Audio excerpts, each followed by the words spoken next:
தமிழகம் முழுவதும் 2,92,450 ஹெக்டேர் பயிர் பாதிக்கப்பட்டுள்ளதாக வேளாண்மைத்துறை அமைச்சர் எம்.ஆர்.கே. பன்னீர்செல்வம் தெரிவித்துள்ளார். தருமபுரி மாவட்டத்தில் வடகிழக்கு பருவமழை, பெஞ்சல் புயல் மழையால் ஏற்பட்ட வெள்ள பாதிப்புகள் குறித்து அனைத்து அரசு துறை அலுவலர்கள் கலந்து கொண்ட ஆய்வுக் கூட்டம் தருமபுரி சுற்றுலா மாளிகையில் நடைபெற்றது. இந்த கூட்டத்தில் வேளாண்மைத்துறை அமைச்சர் எம்.ஆர்.கே. பன்னீர்செல்வம் கலந்து கொண்டு வெள்ள பாதிப்பினால் ஏற்பட்ட பயிர் கணக்கெடுப்பு குறித்து ஆய்வு செய்தார்.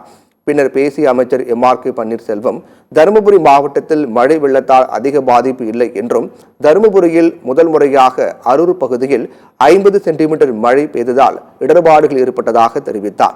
தமிழகம் முழுவதும் 2,92,450 ஹெக்டேர் பயிர் பாதிக்கப்பட்டுள்ளதாகவும் கணக்கெடுப்பில் தெரியவந்துள்ளதாக தெரிவித்தார்.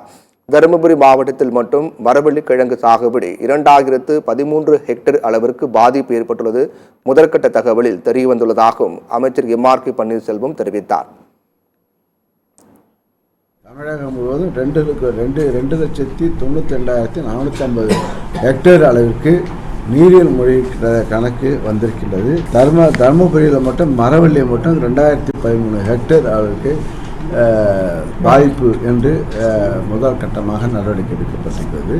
இது 33% அறிவுகளுக்கு டேமேஜ் இருந்தால் நிவாரணங்கள் வழங்குவதற்கு நடவடிக்கை